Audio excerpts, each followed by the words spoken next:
नमस्कार, आप सभी का स्वागत है आइकन मनोज पे। आज हम हैं हेल्थ इंश्योरेंस पाठशाला के फाउंडर राजवीर जी के पास। एक क्वेश्चन हमारे बहुत सारे लोगों के मन में रहता है कि अगर मेरे पास कॉर्पोरेट का हेल्थ इंश्योरेंस है तो क्या मुझे इंडिविजुअल हेल्थ इंश्योरेंस लेना चाहिए?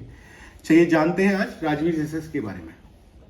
मनोज जी, धन्यवाद। आपने जो है इस लायक समझा और अपना समय निकाला कि हम ये सेशन कर पाएँ। तो मेरे ओपिनियन में ना एक नहीं, इसके मल्टीपल रीजंस हैं कि क्यों हमें अपना रिटेल हेल्थ इंश्योरेंस खुद का रखना चाहिए। सबसे जो पहला जरूरी एस्पेक्ट आता है कि कॉर्पोरेट जो इंश्योरेंस होता है उसमें हमें 90% टाइम ये नहीं पता होता कि उसमें कंडीशंस क्या कवर है, तो उसके ऊपर हमारा कोई कंट्रोल नहीं होता।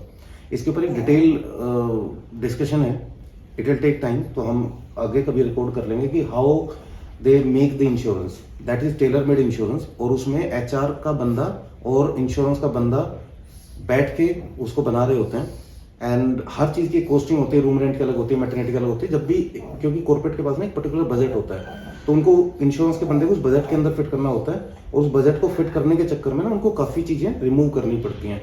मैटरनिटी रिमूव कर दिया या को पेमेंट लगा दिया, वो सारी चीजें, तो इस तरह से काम करते हैं। तो उसके ऊपर हमारा कोई कंट्रोल नहीं है, मतलब मैं उसको सिलेक्ट नहीं कर रहा हूँ, मेरी कंपनी उसको सिलेक्ट कर रही है। कल को जब मैं सिर्फ तब देखता हूँ जब मेरा क्लेम आता है, फिर पता लगता है कि यार उसमें 20% को पेमेंट थी, 30% को पेमेंट थी, पेरेंट्स के लिए कवर ही नहीं था, प्री एग्जिस्टिंग कवर ही नहीं थी। तो कॉर्पोरेट का कवर एक ऐसा कवर है कि जो जब तक चलता है, जब तक आप वहां पे काम करते हैं। तो बेटर है कि आप अपना रखें ताकि आप एम्प्लॉयर के ऊपर डिपेंडेंट ना रहें। दूसरा एक रीजन आता है कि कई बार हमें या हमारे पेरेंट्स को जो भी कवर होते हैं उसमें मेडिकल हिस्ट्री डायग्नोस हो चुकी होती है। मेडिकल हिस्ट्री का मतलब है कि कोई अगर क्रिटिकल इलनेस हो गई है तो मैं उस कंपनी का स्लेव बन के रह जाता हूँ, मैं चेंज नहीं कर पाता, मेरे पास कितना भी अच्छा ऑप्शन हो। क्योंकि बहुत बार ऐसा देखा गया है कि जब लोग चेंज कर लेते हैं ना मेडिकल हिस्ट्री के टाइम पे, तो उस केस में आगे अगली कंपनी पेरेंट्स को कवर नहीं कर रही होती है। और लोगों के, अभी रिसेंटली मैंने देखा था एक बंदे का 15 लाख रुपए के आसपास का कैंसर में लगा है और उसने जेब से पे किया। अब उसको जो जंप मिला वो तो 8.5 लाख रुपए का मिला था, बट 15 लाख रुपए उसने एक साल में अपने फादर की कीमो के ऊपर पे किया, और अभी बाकी के सर्जरी वगैरह पेंडिंग है। तो उसने जंप नहीं लिया, ऑल्दो उसने इंश्योरेंस, मतलब उस कंपनी को छोड़कर उसका इंश्योरेंस भी छोड़ दिया। और ये चीजें ना तब पता लगती है जब आप अगली कंपनी ज्वाइन कर लेते हो। ऐसे बहुत से फैक्टर्स होते हैं। तीसरा होता है टैक्स सेविंग वाला बेनिफिट ना, कि टैक्स सेविंग एक ऐसा पार्ट है जो आपके एग्जिस्टिंग इंश्योरेंस में नहीं मिलता है। दे show, the company show that into their expenses. चौथा जो सबसे मेजर होता है कि जो मैंने थोड़ी देर पहले भी बताया कि अगर कल को कुछ डायग्नोस हो गया, और when you are getting retire, इसको दो तरह से सोच लेते हैं कि अगर आज मैं 40 पे हूँ और मुझे कुछ डायग्नोस हो गया, मेरे इंश्योरेंस ने अगर 5 लाख रुपए का दिया फॉर एग्जांपल, और मतलब 65% केसेस में 5 लाख ही होता है, 30 केसेस में 3 लाख और 2 लाख की पॉलिसी होती है, और कुछ एक 5-7% ऐसा है कॉर्पोरेट जो बड़ा इंश्योरेंस रखते हैं, जो डायरेक्टर्स या एग्जैक्टली कंपनी के बड़े लोगों तो डायरेक्टर लेवल के लोगों के लिए या मैनेजमेंट के लोगों के लिए, तो ये हमेशा बाइफरकेशन होती है। 3 कैटेगरी में नॉर्मली बांटा जाता है। जब भी मैं ग्रुप इंश्योरेंस बना रहा होता हूँ बैठ के एचआर के साथ में, तो उस केस में एक लिमिटेड, भले ही मेरी सैलरी अच्छी हो, बट कई बार क्या होता है ना कि मेरा बैंड वाइज मिलते हैं। फॉर एग्जाम्पल कंपनियों में M1 से लेके और M10 तक के बैंड होते हैं, सो हर एक बैंड के ऊपर एक पर्टिकुलर सैलरी मिलती, मतलब वो हेल्थ इंश्योरेंस मिलता है। तो वहाँ पे कंट्रोल नहीं है। जो क्लेम आते, बीमारियां आती है ना, कभी बैंड देख के नहीं आती कि भाई आप गरीब हो अमीर हो, जिसको जो आनी वो आएगी। तो ये थोड़ा सा वो रहता है। मेरा ऐसा मानना है कि आप ना अपनी चॉइस का ले सकते हो, और हेल्थ इंश्योरेंस में ऐसा बोला जाता है जितना कमा रहे हो 6 टाइम होना चाहिए। बट मैंने देखा है जैसे काफी कंपनियों का भी, एक सुब्रोस नाम की कंपनी में मैं डिस्कशन में थे एचआर के साथ इंश्योरेंस के लिए, तो वहाँ पे लोगों का पैकेज, जैसे कुछ लोगों के मैनेजमेंट के लोगों के पैकेज 12 लाख 15 लाख भी थे, बट उनका हेल्थ इंश्योरेंस अभी भी 1 लाख रुपए है। होता क्या है ना कि अब इंश्योरेंस का रूल ये बोलता है कि अगर आपको लाइफ इंश्योरेंस है तो आपको 20 टाइम कवर होना चाहिए, हेल्थ इंश्योरेंस में एटलीस्ट 6 टाइम का कवर होना चाहिए। यहाँ तो हम 1 टाइम का भी कवर नहीं ले रहे हैं। आज 15 लाख के बंदे का कवर अगर 1 लाख है तो दैट मीन्स कि माइनस में हो कवर। 15 लाख के बंदे, अगर मैं पैकेज मेरा आज 15 लाख है फॉर एग्जांपल, तो मैं कम से कम ना वो मेंटेन करूंगा, हॉस्पिटल में जाना मेरे रिलेटिव्स उस हिसाब से होंगे, मेरे फैमिली से। ऑब्वियस सी बात है, जब मैं एक 20 लाख रुपए की गाड़ी में चल रहा हूँ तो मैं वहाँ पे अपना जनरल वार्ड में तो रुकूंगा नहीं, मुझे सिंगल रूम तो चाहिएगा ही चाहिएगा। और मैं कुछ उन लोगों को पर्सनली जानता हूँ, एक बंदा होंडा सिटी में आता है, एक बंदा अल्टिस में आता है। अब उनको अगर बोला जाए कि भाई आप जो है 1% वाले रूम में रुक जाओ, और वहां पे परसेंटेज भी वो होते हैं, उसमें हालांकि 1 नहीं 2% था, बट थिंक अबाउट इट, 2000 रुपए का रूम यहाँ कहाँ मिलता है फिर? नहीं मिलता। तो कंपनी आज के टाइम ना सिर्फ अपना कंप्लाइंस पूरा करने के लिए इंश्योरेंस देती है। तो जब भी आप इंश्योरेंस ले रहे हो सबसे पहले मेक श्योर कि यार उसको कंडीशंस को पढ़ लो। नॉर्मली एचआर कभी इंटरेस्टेड नहीं होता पढ़ाने में, मैंने खूब देखा है, क्योंकि कंडीशन उसमें ऐसे होते हैं और ये ऐसे ग्रे एरिया होता है। देखो क्लेम ना बड़े कम आते हैं, क्योंकि कॉर्पोरेट में क्या होता है सारे यंग एज के लोग होते हैं, 25 से और 45-50 के बीच में, हार्डली कभी जरूरत पड़ती है तो स्टोन वगैरह पाइल्स वगैरह के लिए छोटा मोटा इनका पड़ गया और मिल भी जाते हैं क्लेम। बट व्हाट हैपेंस कि अगर कोई सीवियर डायग्नोस हो गई तो सीवियर में ना कंपनियां भी हाथ छोड़ देती हैं, क्योंकि मल्टीपल रेगुलर छुट्टियां होती है, बंदा टूट चुका होता है, तो ना उस टाइम पे इंश्योरेंस होता है ना कंपनी होती है ना जॉब होती है। ये बड़ा पेन एरिया।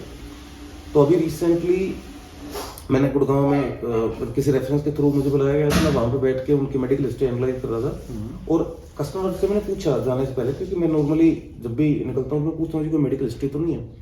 कस्टमर बोला नहीं राजवीर ऐसी कोई मेजर नहीं, छोटा मोटा हल्का फुल्का है। मैं कहा जी ठीक है। जब वहाँ पे सारे डॉक्यूमेंट देखे कि भाई आपका मेडिकल हिस्ट्री दिखाओ, because that is the first question that I ask. पता लगे मैं पूरा प्लान समझा दूं 1 साल 2 साल 3 साल सब डिस्कशन करने के बाद, बट लास्ट में क्या समझ में आता है कि मेडिकल हिस्ट्री में कई बार कंडीशन ऐसी निकलती है मैं दे ही नहीं सकता। तो वहाँ पे उन्होंने बोला राजवीर कोई ऐसी मेजर सर्जरी नहीं थी, नाक के थ्रू एक उन्होंने वो डाला था वायर और उसके थ्रू पिट्यूटरी ग्लैंड के पास में एक सिस्ट थी, वो रिमूव हुई थी। तो मैंने बोला कि एक बार डॉक्यूमेंट दिखा दो। अब उन्होंने सिस्ट बोला, सिस्ट इज समथिंग जो कि नॉर्मली होती है, बट वहाँ पे ट्यूमर लिखा हुआ था as a medical, although that was very small, less than 1 inch, तो नाक से ही उन्होंने निकाल दिया था। बट पिट्यूटरी ग्लैंड को जब, अब मैं एक सेल्स का बंदा हूँ, मैं नॉन टेक्निकल आदमी, तो मुझे नहीं पता इनमें क्या चीज़ें होती हैं, बट मैंने वहाँ पे बैठ के गूगल किया तो पिट्यूटरी ग्लैंड आपके ऑलमोस्ट सारे हार्मोन्स को कवर करता है, कंट्रोल करता है। तो उस केस में क्या होता है कि आपके जो रिस्क हैं ऑर्गन फेलियर्स के वो बढ़ जाते हैं। उस केस में क्या होता है कि अगर एक नॉर्मल बंदे को, फॉर एग्जांपल मैं हूँ एक हेल्दी बंदा हूँ और मेरे अगर हार्ट अटैक आने के चांसेस लेट से 50% है, तो उन बंदों की जो चांसेस है 30 से 35% बढ़ जाते हैं। सेम वे में ऑर्गन इफेक्ट होते हैं, किडनी भी इफेक्ट होती है, लीवर भी इफेक्ट होता है, because hormone is something which drive your body. तो उस तरह से वो चांसेस बढ़ जाते हैं। स्टिल मैं क्योंकि कस्टमर के घर पे था, उनके सामने बोलना अच्छा नहीं लगता, I took the opinion of my good friend जो कि अंडरराइटिंग टीम में है और वो मुझे एक्सेप्शनली हेल्प कर देते हैं। एंड ही सेड क्लियरली कि राजवीर ये तो यहाँ तो क्या कहीं पे भी नहीं हो पाएगा एंड आपको स्ट्रेट फॉरवर्ड मना करना पड़ेगा। अब एज पर दी कस्टमर बड़ी छोटी सी चीज थी, बट एज पर दी इंश्योरेंस कंपनी इतना सा, अगर मान लो कोई इंच में ½ इंच का ट्यूमर रिमूव हुआ है, सिस्ट रिमूव हुई है, तो कोई बड़ा केस तो नहीं होगा। Exactly, but as per the insurance company ना वो कभी भी, अब उन्होंने बोला राजवीर, मेरे कस्टमर ने बोला राजवीर मेरे डॉक्टर ने ना मुझे बोला कि इसकी ट्रीटमेंट की जरूरत नहीं है, it is done, it will never relapse. But यहाँ पे देखने वाली और सोचने समझने वाली बात यह है कि इंश्योरेंस कंपनी कभी भी ना ट्रीटमेंट अप्रोच पे नहीं चलती है कि आज ट्रीटमेंट होना कि नहीं होना है। इंश्योरेंस कंपनी हमेशा प्रोग्नोस्टिक अप्रोच पे चल रही है। ऐसी बात है कि कल को अगर मैं इस लाइफ को ऑनबोर्ड कर लेता हूँ तो down the line 2, 3 year, 4 year, 5 year, 10 year मुझे कितना पैसा, इवन इंश्योरेंस कंपनी को तो लाइफ टाइम देखना होता है, बिकॉज रिन्यूअल तो लाइफ टाइम में देना ही है। Exactly, once somebody is on the panel of on the boarding of the insurance company, तो फिर एक लीगल कॉन्ट्रैक्ट बन जाता है जिसके अंदर till the time customer is paying the premium, company को क्लेम देना ही देना पड़ेगा और उसी प्रीमियम के अगेंस्ट में देना पड़ेगा। So that was the condition. अब मुझे ना बड़ा खराब लग रहा था उनको उसमें, एंड उनको भी खराब लग रहा था, मतलब वो ऐसे हो रखे थे ऑफेंसिव की राजवीर मैं तो क्या बोलूँ अभी, मतलब आपको क्या लगता है इस छोटी चीज के लिए इंश्योरेंस नहीं मिलेगा, वो नहीं मिलेगा। देन मैंने बोला कि मैं और 2-4 जगह ट्राई करता हूँ और फिर बताता हूँ। So these are the few condition जो कि बड़ा, और उन्होंने फाइनली यही बोला कि Rajveer I am late for taking the insurance. तो ये हैं कुछ मनोजी चीजें। और सेकेंडरी मेरा कहीं कहीं मानना भी है कि जो आपकी अर्ली एजेस हैं 30 के बाद, जब आपको अपना इंडिविजुअल हेल्थ इंश्योरेंस ले लेना चाहिए। आपका क्या कहना है इस चीज़ के ऊपर?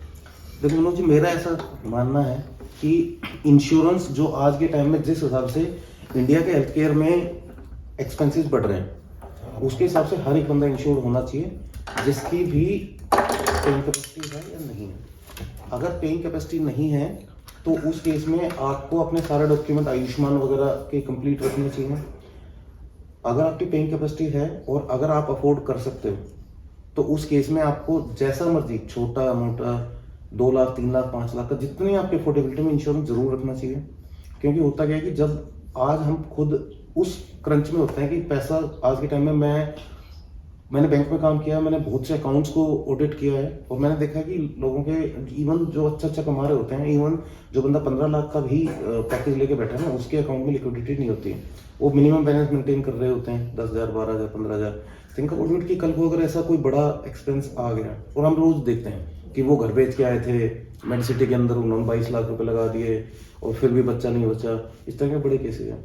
तो देखो, बीमारियां हमारे हाथ में नहीं है और काफी एक सीनियर मेंबर कहते हैं कि बीमारी शरीर का स्वभाव है, उसको हम टाल नहीं सकते।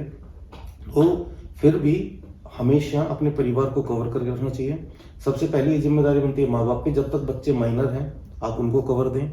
दूसरे नंबर पे अगर मैं बात करूं, बारी आती है बच्चों की, जब भी वो अडल्ट हो जाते हैं, जब सेल्फ अर्निंग स्टेज पे आ जाते हैं, तब उनको टाइम से इंश्योरेंस ले लेना चाहिए।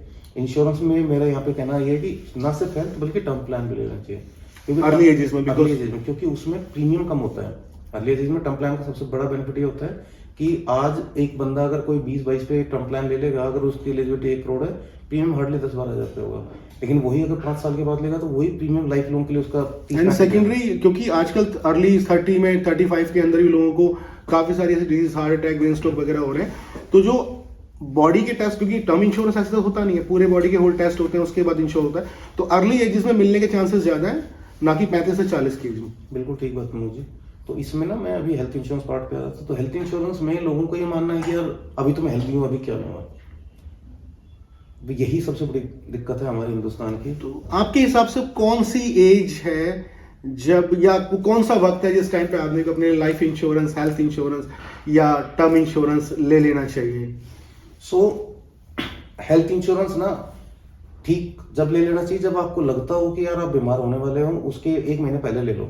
सो 30 डेज में सब कुछ कवर। हाँ, ताकि 30 दिन के बाद एटलीस्ट, क्योंकि 30 दिन का वेटिंग होता है, जिस दिन भी आपको ये लगे ना, सपना आ जाए रात को और आपको दिखने लग जाए अपने पूर्वज कि भाई अब कुछ गलत होने वाला है। क्योंकि लोग ना इसी तरह सोचते हैं जिंदगी को ना, कि आज तो बाबा दिखा था, आज दादा दिखा था, आज माँ जी दिखी थी, जो ऊपर बैठ बैठ के सितारों में चमक रहे होते हैं।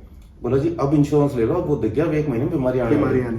और टर्म प्लान का ऐसा है कि वो फोन आता है तो यमराज जी फोन करते हैं आजकल ना, आने से पहले। हाँ, डिजिटल हो गया, सब कुछ डिजिटल हो गया, तो वो मेल या फोन, अपना मेल पे देखते रहो, फोन देखते रहो। तो जब भी आपको लगे कि यार फोन आ गया, मेल आ गया, इमीडिएटली एजेंट को बुलाओ, लेकिन 2 दिन का टाइम रखो, क्योंकि इंश्योरेंस कंपनी में आजकल 1-2 दिन, हाँ, 1-2 दिन अंडरराइटिंग कर लेती है। तो उस केस में लाइफ इंश्योरेंस ले लो, ताकि आप पे जाते ही फटाफट पैसा आ जाए, घर वाले मान लो परेशान ना हो। और गाड़ियों के इंश्योरेंस में जब आपको लगे कि हाँ भाई अब जो है लंबी ट्रिप पे जा रहे हो, या कहीं पे ऐसा है कि आज मूड खराब है, गाड़ी कहीं ठुक सकती है, तब ले लो। बाकी गाड़ी वाड़ी को ना मिलो तो चल जाएगा, क्योंकि झगड़ा वगड़ा करके भी सुलझ जाती है चीजें ना। बट समस्या ये होती है कि हेल्थ में आप अंदर लेटे होते हो और फैमिली पैसों का जुगाड़ कर, हाँ, और लाइफ में आप ऑब्वियस सी बात है, रेगुलर इनकम जो घर पे आ रही है वो आनी बंद हो जाती है। सो थैंक यू, धन्यवाद राजवीर जी आपका। सो व्यूअर्स, आपका क्या कहना है कि अगर किसी के पास कॉर्पोरेट का इंश्योरेंस है तो क्या उसे इंडिविजुअल हेल्थ इंश्योरेंस लेना चाहिए या नहीं लेना चाहिए? आई थिंक काफी हद तक आपका ये डाउट दूर हो चुका होगा। धन्यवाद, थैंक यू।